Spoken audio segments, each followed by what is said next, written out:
एक समय की बात है, एक जंगल काफी पुराना था। उस जंगल में सूखे का मौसम आया हुआ था। जंगल में सभी पक्षियों को दाना जमा करने में बहुत ही मसला होता था, क्योंकि जंगल में सूखा पड़ा हुआ था, पानी था ही नहीं। इसी वजह से कोई भी फसल ठीक नहीं थी। सारी फसलें खराब हो चुकी थीं, जिसके कारण पक्षियों को खाने के लिए भी कुछ नहीं मिलता था। सभी पक्षी अक्सर भूखे रहते थे। उस जंगल में 4 पक्षियों में बहुत ही अच्छी दोस्ती थी। वे लोग हमेशा साथ ही रहा करते थे। केलू कौवे, मिट्टू तोते, कबूतर भैया, देखो जंगल में कितना सूखा पड़ गया है और हम लोगों ने आज पूरे दिन खाना भी नहीं खाया है। मुझे तो बहुत ही भूख लग रही है, पता नहीं हमारे जंगल का क्या होगा। अरे हाँ मीनू चिड़िया, पर हम क्या करें? हम लोग तो इस जंगल में बहुत ही बुरा फंस गए हैं। ना तो यहाँ पर खाने को कुछ है और ना ही पीने को पानी है। हम तो ऐसे भूख प्यास से मर जाएंगे। हाँ हाँ, ये कालू कौवा बिल्कुल ठीक कह रहा है।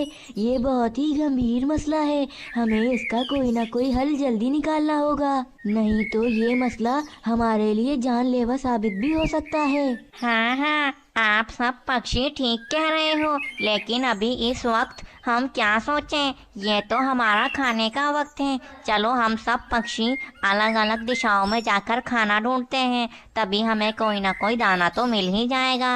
वाह भाई वाह, मिट्टू तोते ने तो मेरे पेट की बात छीन ली। चलो मैं भी यही कह रहा था, हम सब चल के अलग अलग दिशाओं में दाना ढूंढते हैं। फिर वे सभी पक्षी अलग अलग दिशाओं में चले जाते हैं। अरे भाई कितनी गर्मी है और ऊपर से दाना भी नहीं मिल रहा है। मैं भूखा आखिर कितनी देर तक उड़ूंगा? ये सब क्या हो गया है हमारे जंगल को?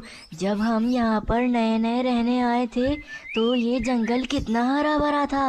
वैसे तो यहाँ पर बारिश होती ही नहीं है। अगर यहाँ पर बारिश होती तो आज हमारे जंगल की ये हालत ना होती। कितनी मेहनत से दाना ढूंढ रहा हूँ, फिर भी मुझे दाना मिल ही नहीं रहा है। उड़ते रहो मिट्टू मियाँ, मुझे नहीं लगता है कि दाना इतनी जल्दी मिलने वाला है।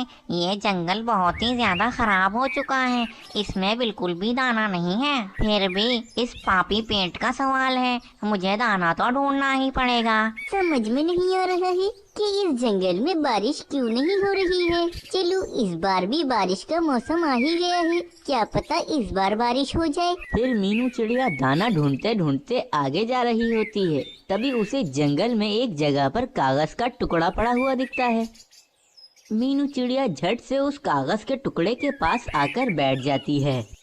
अरे इस कागज के टुकड़े के अंदर तो कुछ लिखा हुआ है कि नीलनगर जंगल की सुनहरी पहाड़ी वाली गुफा के अंदर बहुत सारे दानों का खजाना है।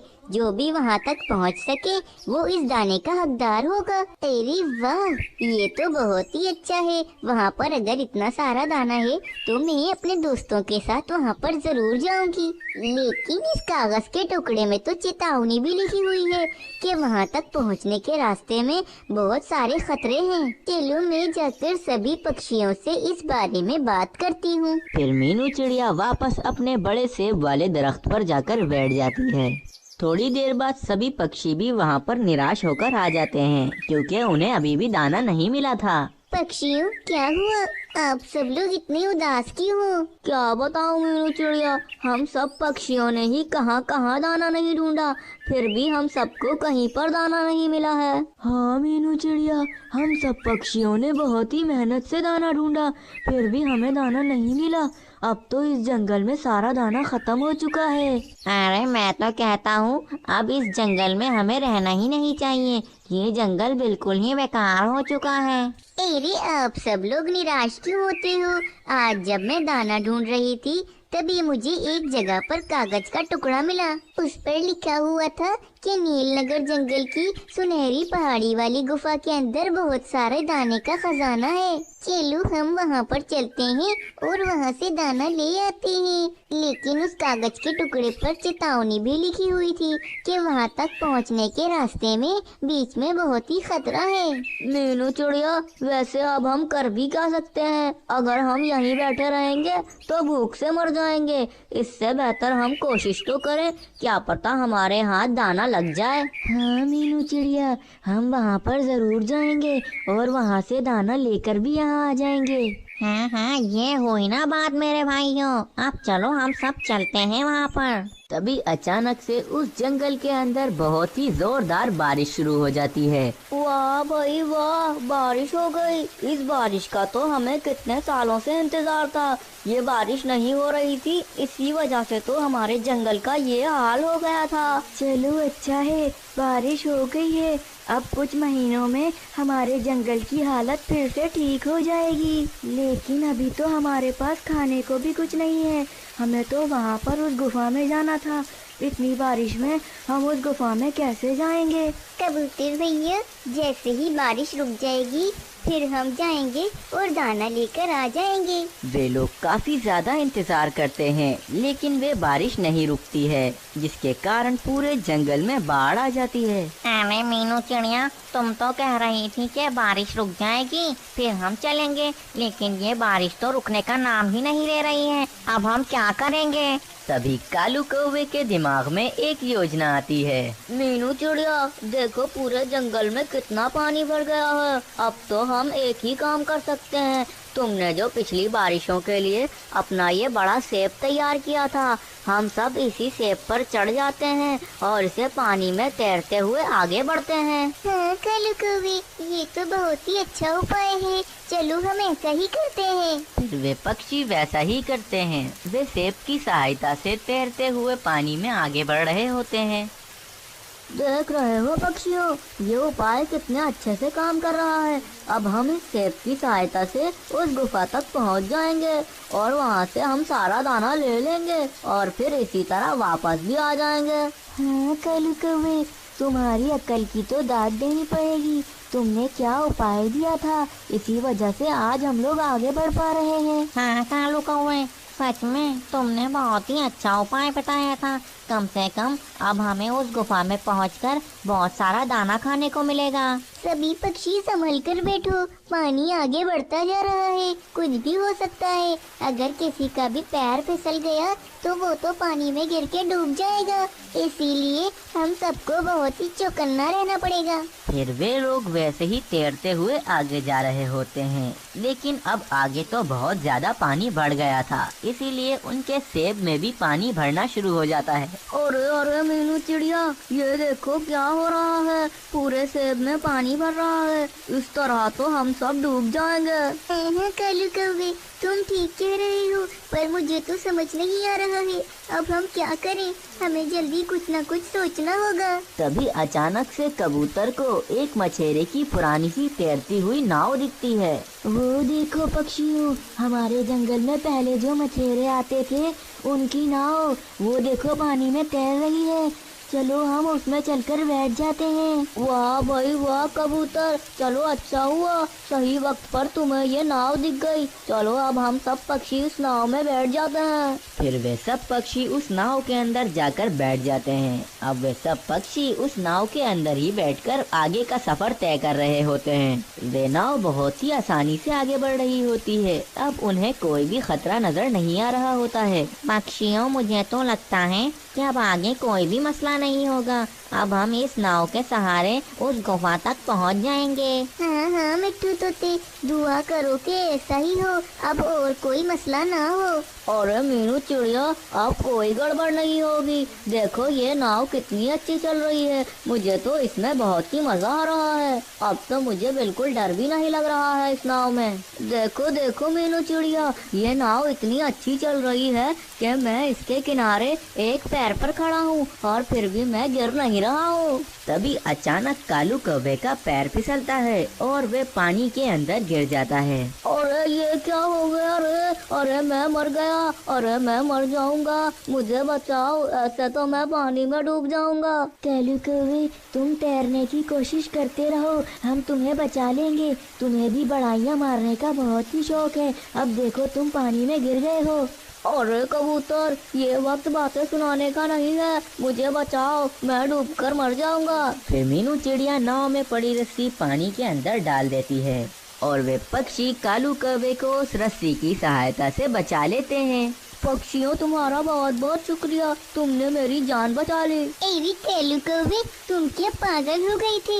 एक पैर पर खड़े होगे तो तुम तो पानी में गिरोगे ही ना। हाँ हाँ कालू कौवे, तुम भी पागलों वाली हरकत कर रहे थे, इसी वजह से तुम पानी में गिर गए। अब चुपचाप से नाव में बैठे रहना और कोई गड़बड़ मत करना। हाँ हाँ ठीक है, अब मैं और कोई गड़बड़ नहीं करूँगा। फिर वे लोग उस नाव की सहायता से आगे आराम से बढ़ रहे होते हैं। तभी अचानक से वे नाव बहुत जोर जोर से हिलने लगती है। उस नाव के नीचे एक मगरमच्छ होता है जो पक्षियों को खाने के लिए उस नाव को उल्टा करना चाह रहा होता है। फिर वे मगरमच्छ उस नाव को उल्टा कर देता है और उन सब पक्षियों को खा जाता है। अब वे सब पक्षी उस मगरमच्छ के पेट में होते हैं। अरे रे, कितनी बदबू है यहाँ पर। ना जाने ये मगरमच्छ क्या खा रहा था, इतनी बदबू तो मैंने कहीं पर भी नहीं देखी। और तो और अब हम क्या करेंगे, इस मगरमच्छ ने हमें खा लिया है। पानी के किनारे जाते ही ये तो हमें हजम कर लेगा और हमारी हड्डियाँ बाहर फेंक देगा। हाँ कल्लू कौवे, तुम ठीक कह रहे हो, हमारे पास बहुत ही कम वक्त है। जैसे ही ये मगरमच्छ पानी के किनारे पहुँचेगा, हम उसके पेट में चोंचे मार मार के इसे बहुत परेशान करेंगे। तभी ये मगरमच्छ तंग होकर हमें दोबारा से अपने पेट से वापस बाहर निकाल देगा। फिर मगरमच्छ तैरता हुआ उस गुफा के पास ही आ जाता है, क्योंकि उस गुफा तक आते आते पानी खत्म हो चुका था। अब वे पक्षी उस मगरमच्छ के पेट में चोंचे मारने लगते हैं, जिसकी वजह से मगरमच्छ को बहुत ही ज्यादा परेशानी होती है। अब वे मगरमच्छ तंग आकर उन पक्षियों को वापस अपने मुंह से बाहर निकाल देता है और दोबारा से पानी में ही चला जाता है। अब वे सब पक्षी उस गुफा के अंदर चले जाते हैं तो वो देखकर हैरान हो जाते हैं कि गुफा में तो बहुत सारा दाना होता है। अरे वाह, आखिर हमारा सफर पूरा हुआ। अरे हाँ मीनू चिड़िया, हमारी मेहनत की वजह से हमें आज इतना सारा दाना मिला है। अब जैसे ही बारिश रुकेगी और ये पानी सूख जाएगा तो हम ये सारा दाना लेकर वापस अपने जंगल में चले जाएंगे। लेकिन बारिश रुकने तक तो हमें यहीं पर रहना पड़ेगा। फिर इसी तरह वे लोग अपनी मेहनत से काफी ज्यादा अमीर हो जाते हैं। अब उनके पास काफी दाना होता है। इस कहानी से हमें प्रेरणा मिलती है कि हमें कभी भी मेहनत करने से नहीं कतराना चाहिए, क्योंकि मेहनत का फल हमेशा ही मीठा होता है। दोस्तों, ये कहानी एक बहुत ही खूबसूरत से जंगल की है।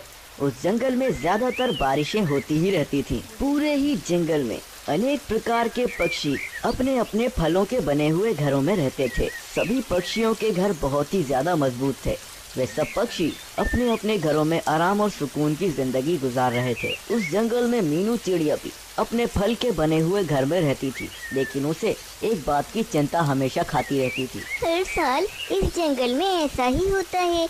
शुरू के कुछ दिनों में तो बारिश बहुत ही हल्की हल्की होती है, लेकिन फिर अचानक कुछ दिनों में बारिश बहुत ही ज्यादा बढ़ जाती है, जिसके कारण हम सब पक्षियों को मिलकर पहले से ही दाना जमा करके रखना पड़ता है। इस बार भी अभी तो हल्की फुल्की बारिश हो रही है, लेकिन अगर बारिश बढ़ गई तो पूरे जंगल में बाढ़ आ जाएगी। फिर हमें पूरे जंगल में किसी जगह पर भी खाने के लिए दाना नहीं मिलेगा। इसीलिए मुझे अभी सभी पक्षियों को जमा करना होगा, ताकि हम सब पक्षी मिलकर एक जगह पर काफी सारा दाना जमा कर सकें, ताकि हम बारिश का वक्त आराम से काट सकें। फिर मीनू चिड़िया सभी पक्षियों को एक घने दरख्त पर जमा कर लेती है और उन सबको कहने लगती है, पक्षियों, इस बार हमने बहुत ही ज्यादा देर कर दी है। हम सब पहले ही मिलजुल कर अपना दाना जमा कर लेते थे, लेकिन इस बार देखो मौसम बहुत ही ज्यादा खराब चल रहा है। किसी भी वक्त बारिश बहुत ही ज्यादा बढ़ सकती है और हमने तो अभी तक दाना जमा करने का काम शुरू भी नहीं किया है। हमें जल्दी ही ये सब काम शुरू करना होगा, वरना तो इस जंगल में बाढ़ आ जाएगी और फिर खाने लायक कुछ दाना नहीं बचेगा। हाँ हाँ पक्षियों, ये मीनू चिड़िया बिल्कुल ठीक कह रही है। इस बार सच में मौसम बहुत ही ज्यादा खराब है। हम सबको जल्दी ही अपने लिए दाना जमा करना होगा।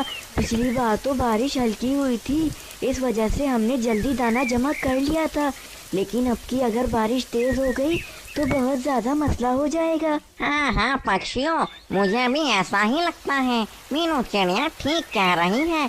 अब हमें दाना जमा कर लेना चाहिए क्योंकि मौसम बहुत ही ज्यादा खराब चल रहा है। अगर हमने दाना जमा नहीं किया तो वैसे ही हम तो बाढ़ से परेशान आ गए होंगे और ऊपर से हमारे पास खाने तक को कुछ नहीं होगा। हाँ हाँ पक्षियों, मुझे भी कुछ ऐसा ही लगता है। मीनू चिड़िया बिल्कुल ही ठीक कह रही है। अब हमें और बिल्कुल भी इंतजार नहीं करना चाहिए। चलो हम सब मिलकर दाना जमा करना शुरू कर देते हैं। जितना जल्दी मेहनत करके दाना जमा कर लेंगे हमारे लिए उतना ही अच्छा होगा। तो फिर ठीक है पक्षियों, हम सब पक्षी जंगल में अलग अलग दिशाओं में निकल जाते हैं और जिसको जो भी दाना मिलेगा वो यहाँ पर ही आकर उसे रख देगा। ठीक है मीनू चिड़िया, अब हम सब पक्षी ऐसा ही करेंगे। चलो अब हम सब अलग अलग दिशाओं में चलते हैं। फिर वे सब पक्षी अलग अलग दिशाओं में दाना ढूंढने के लिए चले जाते हैं। सब पक्षी जंगल में जगह जगह से दाना ढूंढकर उस पेड़ पर लाकर जमा कर रहे थे। अरे कितनी देर से दाना जमा कर रहा हूँ मैं, लेकिन अभी भी वहाँ पर थोड़ा सा ही दाना जमा हुआ है। चलो मेरे साथ सभी पक्षी जमा कर रहे हैं दाना, जल्दी वे दाना काफी ज्यादा हो जाएगा। मैं और भी मेहनत करता हूँ ताकि मुझे और ज्यादा दाना मिल जाए। और ये दाना जमा करते करते तो मुझे चक्कर आने लगे हैं। कितनी मेहनत कर ली है आज मैंने, लेकिन अब मैं क्या कर सकता हूँ। मुझे बाद में इस मेहनत का सिला भी तो मिलने वाला है। ये मेहनत मेरे ही काम आने वाली है बाद में। इस काम आने वाली मेहनत को मैं चालू ही रखता हूँ, इससे मुझे बहुत ज्यादा फायदा होगा। फिर वे सारा दाना हम सब लोग पूरी बारिश में आराम आराम से खाया करेंगे। अरे रे, इस बारिश की वजह से आगे बहुत ही ज्यादा धुंध छाई हुई है, जिसकी वजह से मुझे दाना ढूंढने में बहुत ही ज्यादा दिक्कतें हो रही हैं। लेकिन अब मैं क्या कर सकता हूँ, ये मेरी मजबूरी है। अगर मैंने दाना जमा नहीं किया तो मैं तो भूखा ही मर जाऊंगा। चलो अब जो भी है ये दाना तो जमा करना ही पड़ेगा। अच्छा हुआ सभी पक्षी दाना जमा करने के लिए मान गए। अब हम सबको ज्यादा मेहनत नहीं करनी पड़ेगी। सब पक्षी मिलकर दाना जमा कर रहे हैं। जल्दी हम सब बहुत ज्यादा दाना जमा कर लेंगे, फिर हमें बारिश में बिल्कुल भी मसला नहीं होगा। अब वे सब पक्षी उस दरख्त पर काफी ज्यादा दाना जमा कर लेते हैं। वाह मीनू चिड़िया, तुम ठीक कह रही थी। हम सब मिलकर दाना जमा करेंगे तो बहुत ही ज्यादा दाना जमा हो जाएगा। हाँ मीनू चिड़िया, थोड़ी मेहनत तो लगी पर हमारा ये काम बहुत ही अच्छा हो गया है। अब हमें बारिश में बिल्कुल भी दिक्कत का सामना नहीं करना पड़ेगा। वाह वाह वाह पक्षियों, सच में आप सबने बहुत ही ज्यादा मेहनत करके ये दाना जमा किया है। अब इस दाने से हमें बहुत ही ज्यादा आसानी हो जाएगी। हमें बारिश में बिल्कुल भी मसला नहीं होगा। मैं तो पहले ही कहती थी कि बारिश बहुत ज्यादा तेज होने वाली है, हमें दाना जमा कर लेना चाहिए। और अब देखो हमने दाना जमा कर लिया है, अब हमें कोई भी चिंता नहीं होनी चाहिए। लेकिन मुझे अभी भी एक बात की चिंता है। मीनू चिड़िया, अब तो हमने कितना सारा दाना जमा कर लिया है, अब तुम्हें किस बात की चिंता है? एवी पक्षियों, ये सारा दाना जो हमने जमा किया है हम ये कहाँ पर रखेंगे? क्योंकि अगर बारिश तेज होगी तो हवा से ये सारा दाना इधर उधर उड़ जाएगा। हमें इस दाने को कहीं सही जगह पर रखना होगा जहाँ से हम इस दाने को हिफाजत से रख सकें। हाँ मीनू चिड़िया, तुम ठीक कह रही हो, लेकिन इसमें चिंता करने वाली कोई बात नहीं है। मेरे पास एक जगह है जहाँ पर ये दाना हिफाजत से रह सकता है। अच्छा कबूतर भैया, मुझे बताओ वो कौन सी जगह है जहाँ पर ये दाना हिफाजत से रह सकता है? अरे मीनू चिड़िया, तुम्हें तो पता है मेरा घर कितनी ऊंचे दरख्त पर बना हुआ है। हम ये सारा दाना मेरे घर में रख देते हैं और मैं हमेशा ही अपना घर बंद करके रखूंगा ताकि उस घर में हवा ना आए और वे सारे दाने उड़ ना जाएं। और तो और मेरा घर बहुत ऊंचाई पर भी है, अगर बाढ़ भी आ गई तो मेरा घर नहीं डूबेगा। हाँ कबूतर जी, आप ठीक कह रहे हैं। अगर आपका घर डूबेगा ही नहीं तो हमारे दाने भी सलामत रहेंगे। हाँ, लेकिन मुझे ये बिल्कुल भी मंजूर नहीं है। मुझे पता है ये कबूतर सारा का सारा दाना खुद ही खा जाएगा। बस मैं कुछ नहीं जानता हूँ, मुझे सारा का सारा दाना अपने घर में ही रखना है। मैं सब पक्षियों को उनका हिस्सा दे दिया करूँगा। जो भी पक्षी दाना मांगने आएगा मैं उसे दाना दे दूँगा।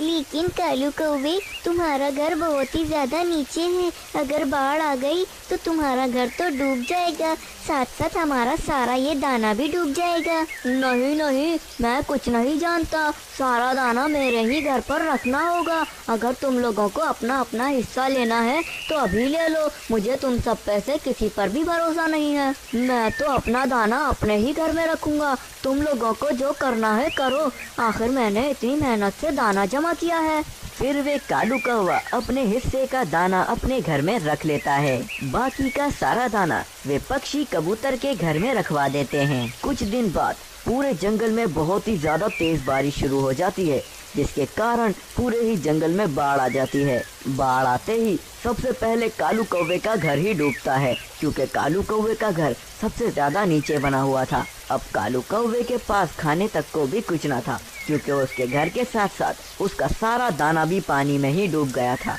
कुछ देर बाद देखते ही देखते उस बाढ़ के कारण मीनू चिड़िया और मिट्ठू तोते का घर भी पानी में डूब गया। लेकिन कबूतर का घर तो बहुत ही ऊंचाई पर बना हुआ था, जिसके कारण कबूतर का घर अब तक सही सलामत था और वे सब पक्षियों का दाना भी उस घर में सही सलामत था। मीनू चिड़िया और मिट्ठू तोता अब वे कबूतर के घर में ही रहने के लिए चले गए थे, क्योंकि उनका दाना भी वहीं पर था और उनके घर भी पानी में डूब चुके थे। दूसरी तरफ कालू कौवा अपनी गलती पर बहुत ही ज्यादा पछता रहा होता है। अरे ये मुझसे क्या हो गया? मैंने बहुत ही बड़ी गलती कर दी है। वे सब पक्षी मेरे सच्चे दोस्त थे। मुझे उन सब पर भरोसा करना चाहिए था। मैंने उन पर भरोसा नहीं किया, जिसके कारण आज मेरे साथ ये हुआ है। अब मैं क्या करूं? मेरे वही सच्चे दोस्त हैं। मैं उनके पास ही जाकर मदद मांगता हूँ। वे मेरी मदद जरूर करेंगे। यही सोचकर कालू कौवा कबूतर के घर में आ जाता है। अब कबूतर और वे सारे पक्षी कालू कौवे को माफ कर देते हैं और उसे भी अपने ही घर में रख लेते हैं। इस कहानी से हमें प्रेरणा मिलती है कि हमें कोई भी काम करने से पहले अपने सच्चे दोस्तों की बात भी सुन लेनी चाहिए।